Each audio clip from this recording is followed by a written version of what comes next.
ये बताओ कि गुरु बनाना क्यों जरूरी है। तो हमने कहा है भैया पहले तो ये बताओ कि तुम्हें क्यों पूछ रहे।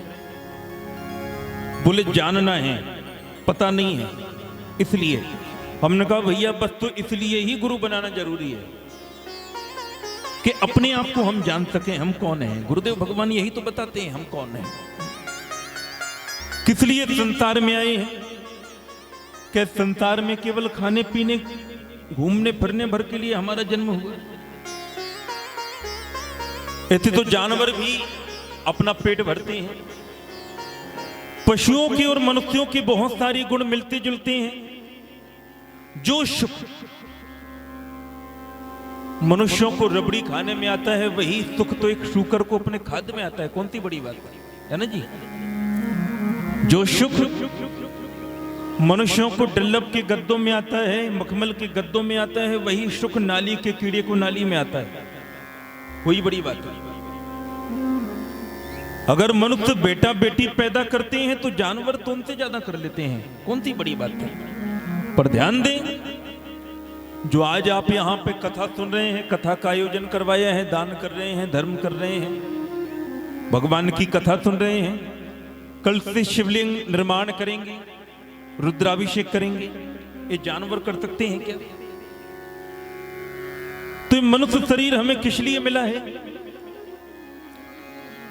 देह धरे कर यह फल भाई, भजिए राम सब काम बिहाई। ये मनुष्य का जीवन पाना तो तभी सार्थक है जब इस मानव जीवन से अच्छे कार्य किए जाएं, भगवान का भजन किया जाए, दान किया जाए, धर्म किया जाए। ये कान कह के लिए मिले हैं पता है? दूसरे की चुगली सुनने के लिए। ये कान कह के लिए मिले भगवान की कथा सुनने के लिए। अगर इन आंखों से देखना है तो हनुमान जी महाराज के दर्शन करें, राम जी के दर्शन करें, यहां शिव जी के दर्शन करें, ठाकुर जी के दर्शन करें। पैरों से चल के जाना है तो भगवान के मंदिर जाएं, तीर्थों में जाएं, कथा में जाएं। ये मानव जीवन पाना सफल है। नहीं तो मनुष्यों के बहुत सारी कृत्यों को देख करके कार्यों को देख करके पशु कुछ बड़े प्रसन्न होते हैं। जैसे जब ये मनुष्य अभिमान में सिर उठा के चलता है, अपने से छोटों का सम्मान नहीं करता, तो ऐसे व्यक्ति को देख करके ऊंट बड़े प्रसन्न होते हैं और ऊंट विचार किया करते हैं, ओहो ये तो हमारा वाला है। जैसे हम सिर उठा के चलते हैं, ये भी सिर उठा के चल रहे। जब ये मनुष्य एक दूसरे को गाली गलौज करता है, अपशब्द बोलता है, लड़ता है, झगड़ता है, तो इसको देख करके कुत्ते भी बड़े प्रसन्न होते हैं। ओए तो हमारे स्टाफ वाला है ना। जैसे हमारा काम है भौंकना, लड़ना, झगड़ना, ये भी वही काम। कौन सी बड़ी बात है। जब ये मनुष्य भगवान का भजन छोड़ करके, सत्कर्मों को छोड़ करके केवल जीवन भर बोझा ढोने में लगा रहता है, ऐसे परिवार के लिए भाई बाप जीवन भर अपने बच्चों के लिए, अपने परिवार के लिए करता है, अच्छा और बुरा सोचे बिना। किंतु वही बच्चे आगे चल के अपने बाप से कहते हैं कि तूने हमारे लिए क्या किया है ना। बहुत सारी बातें, घटनाएं सुनने को मिल जाएंगी। बाप जीवन भर करता है, बच्चे कहते हैं अंत में तूने हमारे लिए क्या किया है। तो जब सत्कर्मों को भगवान से विमुख होकर के संसार में ही मनुष्य लगा रहता है, संसार का ही बोझा उठाने में लगा रहता है, तो इसको देख करके गधे भी बड़े प्रसन्न होते हैं। ओहो ये तो हमारा वाला है। जैसे हमारा काम है केवल बोझा ढोना, और गधा कितना भी अच्छा काम कर ले, कितना भी बोझा ढो ले, कभी मालिक इनाम नहीं देता कि कभी गधे से कहे कि भैया तू रबड़ी खा ले, तूने बढ़िया काम किया है। देता है 4 लाठी और देता है। तो इस परिवार में भी ये मनुष्य ऐसा फंसा है कि जीवन भर करता है। बच्चे कहते हैं तूने हमारे लिए क्या किया है। तो मेरी श्रोताओं, जो ये मनुष्य शरीर प्राप्त हुआ है, एक किस लिए प्राप्त हुआ है, इस मनुष्य शरीर को प्राप्त करके क्या करना है भाई। एक बात आपसे निवेदन करें, आप यहाँ से ललितपुर जाओ, झांसी जाओ, ग्वालियर जाओ, जाती होंगे, जाते ना। तो भाई झांसी ग्वालियर के सफर के लिए व्यवस्था करके जाते हैं, पूड़ी बना के ले जाएंगे, भैया पूड़ी रख लो, नाश्ता रख लो, ऐसा नहीं कि भूख लगाए, जाते हैं ना, नमकीन रख लो। झांसी का कितने घंटे का रास्ता है, 2-3 घंटे का, 3-4 घंटे का रास्ता होगा। 3-4 घंटे के रास्ते के लिए हम इतनी तैयारी करके जाते हैं। विचार करें कि हमें वहां जाना है, वहां की कोई तैयारी है, कोई तैयारी की, वहां क्या जाएगा। पर वहां की तैयारी कहां होती है, यहीं पर जहां आप बैठे हैं, यहां वहां की तैयारी हो रही है। मेरे श्रोताओं, एक बहुत प्यारी बात याद आई। एक बार अकबर ने अपने जितने भी सैनिक थे सबको 3-3 रुपए दिए। बोला भैया सुनो कुछ सामान ले आओ। बोले कौन सा सामान। बोले 1 रुपए का यहां ले आओ, 1 रुपए का वहां ले आओ, 1 रुपए का यहां ना वहां ले आओ। तो जितने भी सैनिक थे सारे बाजार में छान डाली। दुकानदार के पास जाके कहें सेठ जी 1 रुपए का यहां दे दो, 1 रुपए का वहां दे दो, 1 रुपए का यहां ना वहां दे दो। कहां मिले। वापस आए, सरकार ऐसा सामान मांगा, कहीं नहीं मिल रहा। अकबर ने बीरबल को बुलाया, बीरबल तुम जाओ सामान लेके आओ, 1 रुपए का यहां, 1 रुपए का वहां, 1 रुपए का यहां ना वहां।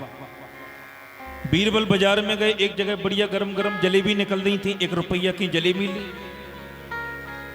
आगे गए तो एक जगह ऐसी कथा चल रही थी, तो 1 रुपए वहां चढ़ा दिया।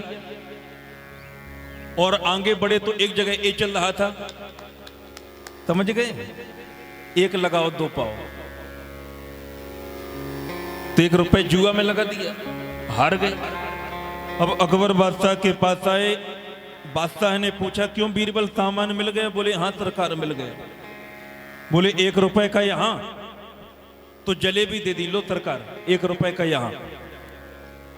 बोले 1 रुपए का वहां, तो बीरबल ने कहा सरकार वो हमने धर्म में चढ़ा दिया, वो यहां नहीं वो वहां मिलेगा।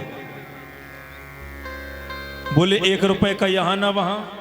बोले जुआ में लगा दिया, ना यहां ना वहां, वो कहीं नहीं रहेगा। तो जो हम यहां पर बैठे हैं, कहां की तैयारी हो रही है, वहां की तैयारी हो रही है। तो थोड़े से सफर के लिए हम बड़ी तैयारियां करके जाते हैं। कभी विचार करें कि वहां तक जाना है तो वहां की भी तैयारियां कर लें मेरे भाई। किसी ने बड़ी प्यारी बात कही, इस दुनिया में बंदे तेरा कहीं नहीं ठिकाना है। एक दिन पिंजरा छोड़ के पंछी दूर कहीं उड़ जाना है। तो कहां जाना है उड़ के, यमराज के यहां, नरकों में।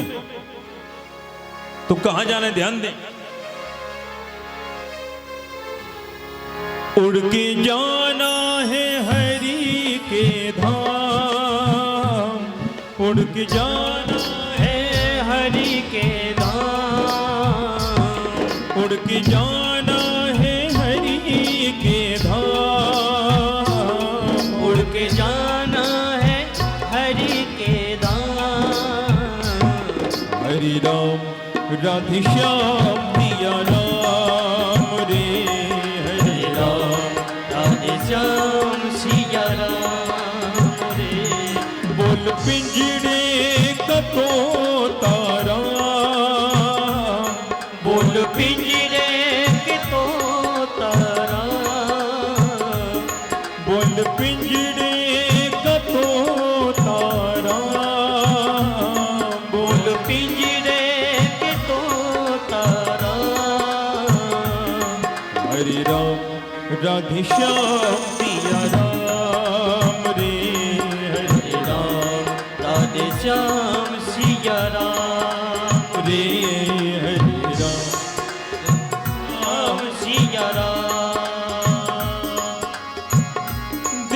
धरे कर यह फल भाई, देह धरे कर यह फल भाई। भजिए राम सब काम बिहाई, भजिए राम सब काम बिहाई। भजिए राम सब काम बिहाई।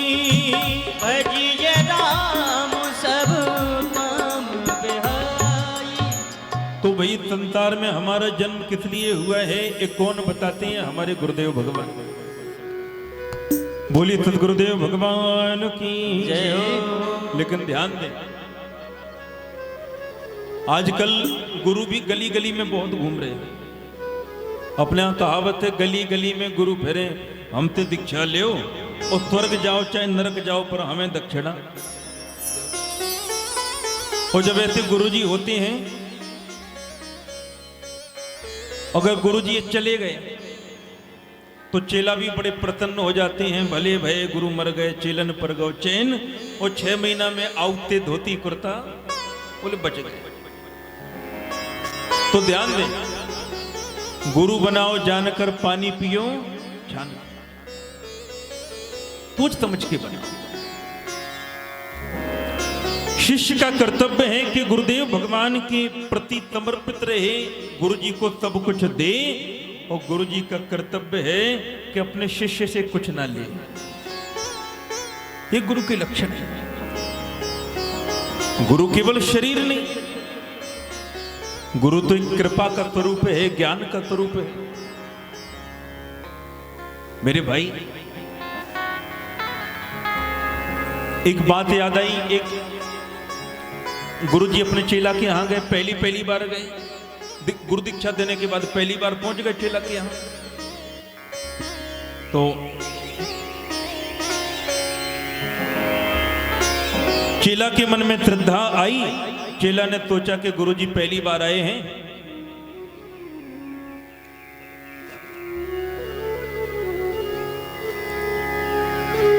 चेला के मन में आया कि गुरुजी पहली बार आए हैं तो थोड़ा चरण दबाया है, सेवा कर आए। और जैसे ही चेला आया, गुरुजी के पांव दबाने लगा। गुरुजी ने पूछा, बेटा कितने भाई हो? गुरुजी, चेला बोला, गुरुजी 4 भाई। अच्छा। पांव दबाते दबाते रात के 10 बज गए, 8 बजे से 10 बज गए। तो चेला ने सोचा गुरुजी तो गए होंगे। तो चेला जैसे ही जाने लगा तो गुरुजी ने फिर कहा, बेटा तो कितने भाई हो? चेला ने सोचा कि अभी तक गुरुजी जग ही रहे। तो चेला बोला, गुरुजी 4 भाई। फिर पांव दबाने लगा, रात के 12 बज गए। अब तो चेला ने सोचा गुरुजी पक्के में सो गए होंगे, फिर जाने लगा। और जैसे ही जाने लगा गुरुजी फिर बोले, बेटा कितने भाई हो? चेला बोला, गुरुजी 4 भाई। रात के 2 बज गए। अब तो सोचा गुरुजी अब तो पक्के में सो गए होंगे, हमें भी नींद आ रही, पूरी रात हो गई। जैसे ही जाने लगा गुरुजी ने फिर पूछ लिया, बेटा कितने भाई हो? चेला बोला 4 भाई। फिर पांव दबाए, रात के 3 बज गए। अब तो सोचा गुरुजी पक्के में सो गए होंगे, अब तो हम भी जाएं, नींद आ रही है। और जैसे ही जाने लगा तो गुरुजी ने फिर पूछा, बेटा कितने भाई हो? चेला बोला, गुरुजी 3 भाई। गुरुजी बोले, बेटा अभी तो कह रहे थे 4। तो चेला बोला, गुरुजी 3 ही बचेंगे आज, हम तो बचेंगे नहीं। तो क्या है, ऐसे भी गुरुजी ना हो कि चेला को परेशान कर डालें। तो गुरुदेव भगवान की चरण शरण प्राप्त करने के बाद तो हमें बोध हो जाता है कि हम कौन हैं। गुरु भी केवल एक बनाए, है ना? गुरुजी भी एक होना चाहिए। एक माता जी आई, बोली महाराज जी गुरु दीक्षा लेना है। हमने कहा गुरु दीक्षा नहीं ली। बोली ली थी। कहाँ? हरिद्वार के कुंभ में। हमने कहा फिर? बोले पता चला 1 साल में गुरुजी चले गए। हमने कहा फिर?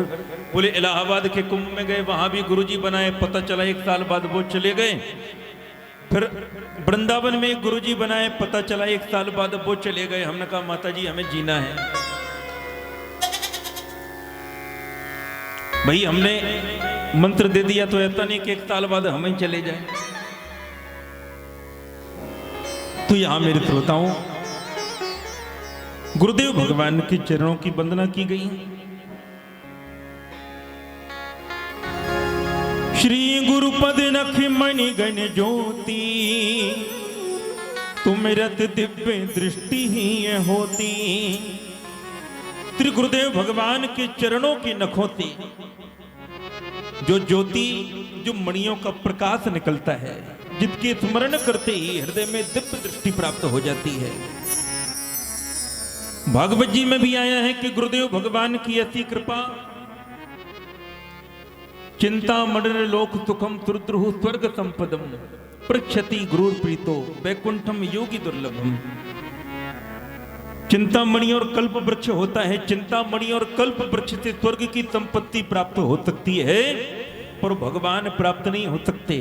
पर धन्य है सदगुरुदेव भगवान कि जो भगवान का वैकुंठ बड़े बड़े योगियों के लिए, जिन भगवान के दर्शन करने के लिए ऋषि महात्मा तपस्वी मनस्वी जन्म जन्मांतर कल्प कल्पांतर युग युगांतर जप करते हैं, तप करते हैं, भजन करते हैं, तब भी जाकर के भगवान के नख चंद्रिका के दर्शन नहीं होते। किंतु सदगुरुदेव भगवान की कृपा मात्र से वैकुंठम योगी दुर्लभम, जो वैकुंठ योगियों के लिए भी दुर्लभ है, वो बड़ी सरलता से हमें प्राप्त हो जाता है। तो ऐसे गुरुदेव को हम तभी प्रणाम करें। यहाँ पर बड़ी सुंदर सुंदर वंदनाएं की गई। संतों की तो वंदनाएं की ही गई, पर खलों की, दुष्टों की भी वंदनाएं की गई। तुलसीदास जी से कहा कि महाराज ये दुष्टों की वंदनाएं क्यों कर रहे? बोले सबसे पहले इन्हीं को संभालना है।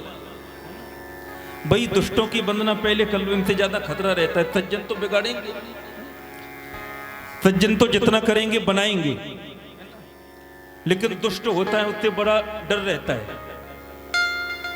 दुष्ट केवल दुष्टता की ही बात करेगा। तो यहां पर तुलसीदास जी महाराज ने तो खलों की भी वंदना की है, दुष्टों की वंदना की गई। यहां पर बड़े सुंदर सुंदर वंदनाओं के ही क्रम में वंदनाएं भी, अगर वंदनाओं की ही कथा की जाए तो कई महीनों इसी पर ही चर्चाएं चलती रहेंगी। मेरे श्रोताओं, जिन भगवान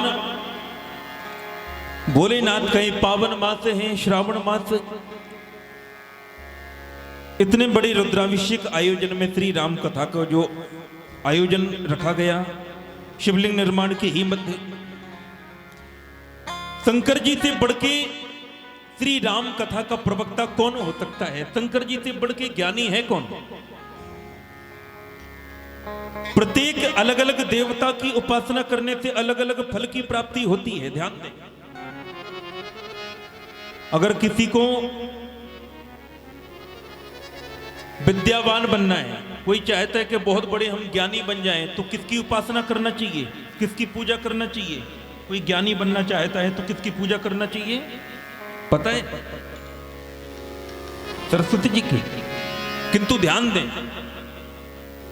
अभी आपने, जब मैं वंदना सुना रहा था रामचरितमानस की जो पहला श्लोक है, तो सरस्वती जी वाणी की देवी हैं, ज्ञान की देवी नहीं है। अगर ज्ञानी बनना है तो शंकर जी की उपासना करें। कोई चाहता है कि हम बहुत बड़े विद्वान बन जाएं, जिन भगवान के शिव जी की डमरू के निनाद से व्याकरण के 14 सूत्र निकले हैं। विद्वान बनना है तो शंकर जी की उपासना करें। जो चाहता है हमारे परिवार में पति पत्नी में प्रेम हो, झगड़ा ना हो, वो शिव और पार्वती दोनों की उपासना करे। जो व्यक्ति चाहता है कि हमें सुंदर पत्नी मिले, वो उर्वशी की उपासना करे। जो चाहता है हम बहुत सुंदर हो जाएं, वो गंधर्वों की उपासना करे। जो चाहता है कि हमें कोई बढ़िया सा पद मिल जाए, जैसे सरपंच बन जाएं, विधायक बन जाएं, सांसद बन जाएं, तो वो इंद्र की उपासना करे। जो चाहता है हम तेजवान हो, वो ब्रह्म की उपासना करें। जो चाहता है कि हम धनवान बन जाएं, तो जो धनवान बनना चाहता है उसे किसकी उपासना करना चाहिए पता है? वो दुर्गा जी की उपासना करे। कुबेर तो धन के अध्यक्ष हैं, ड्यूटी पे लगे हैं, धनाध्यक्ष हैं। तो जो धन चाहता है कि हम बहुत बड़े धनवान बन जाएं, वो दुर्गा जी की उपासना करे। किसी ने कहा महाराज जो सब कुछ चाहता है उसे क्या करना चाहिए? तो भैया जो सब कुछ चाहता है वो श्री सीताराम जी महाराज की उपासना करे। श्री सीताराम जी महाराज की। क्योंकि भैया अगर आप चाहते हैं कि पेड़ हरा भरा रहे तो जल कहाँ डालना पड़ेगा? पत्तों में, डालियों में कि जड़ में? जड़ में।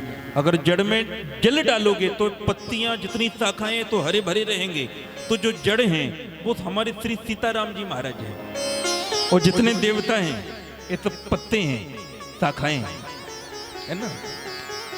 तो श्री सीताराम जी महाराज की उपासना करने से तो इस जीव को सब कुछ प्राप्त हो जाता है। तो जो भोलेनाथ स्वयं श्री राम कथा के बहुत बड़े प्रवक्ता हैं। शंकर जी पार्वती जी को कई बार एक कथा सुनाए भी, सती को भी कथा सुनाए।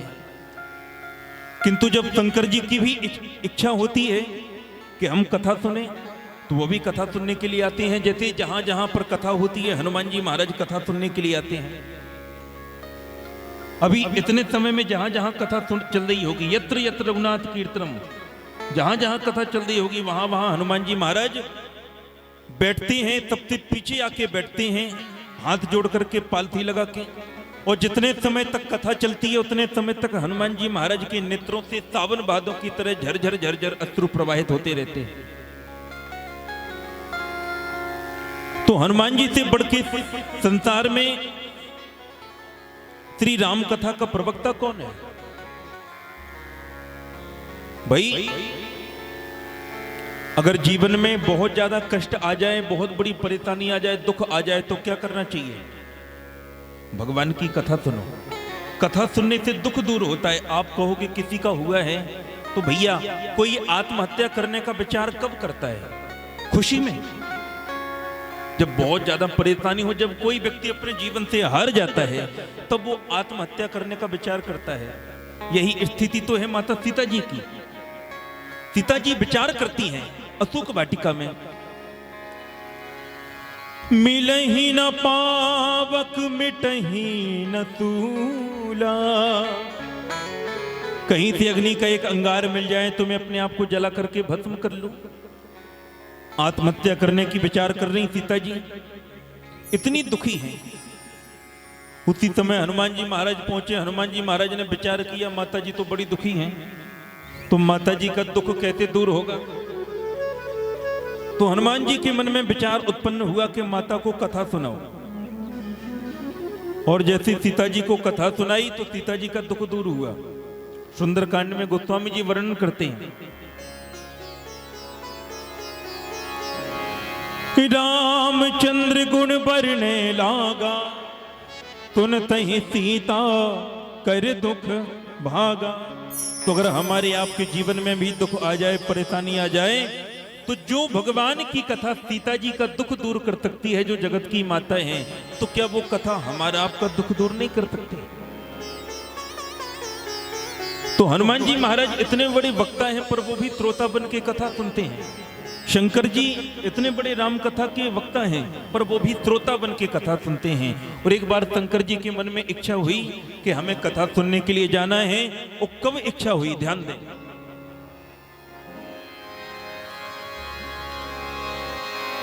एक बार त्रेता जुग माही, एक बार त्रेता जुग माही, शंभु गए कुंभज ऋषि पाही, शंभु गए कुंभज ऋषि पाही, शंभु गए कुंभज ऋषि पाही, एक बार त्रेता जुग माही, एक बार त्रेता जुग माही, शंभु गए कुंभज ऋषि पाही, शंभु गए कुंभज ऋषि पाही। एक बार शंकर जी के मन में भी इच्छा हुई कि हमें कथा सुनने के लिए जाना है त्रेता युग में। और जैसी तैयारी की जाने लगे तो इनकी शिव जी की जो पत्नी है, इनका नाम है सती, है ना। पार्वती जी पूर्व जन्म में कौन थी? सती। बस मुश्किल से 5 मिनट के भीतर आरती होने वाली है, चिंता न करिएगा।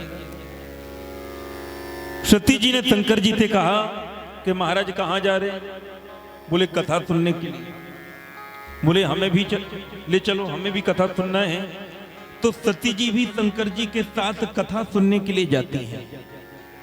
किंतु यहां पर जब सती जी पहुंची हैं तो कैसे शिव जी ने सती जी ने कथा सुनी या सती जी ने कथा नहीं सुनी, है ना? कैसे सती जी ने भगवान की कथा का अनादर कर दिया। सती जी मोह के वशीभूत होकर के किस प्रकार से राम जी की परीक्षा ली है, ये हम आपको कल सुनाएंगे। वो कैसे सती जी पर अपने पिता के यज्ञ में जाकर के अपने आप को भस्म कर ली, और वही सती जी दूसरे जन्म में पार्वती के रूप में उनका जन्म हुआ है। तो इस सब चर्चाएं हम कल सुनेंगे। अगर आप कहो तो प्रातः 1-1.5 घंटे का आयोजन रख सकते हैं, हैं? नहीं तो केवल एक समय शाम के समय, ठीक है? ठीक है। तो सुबह से यहां पर 9 बजे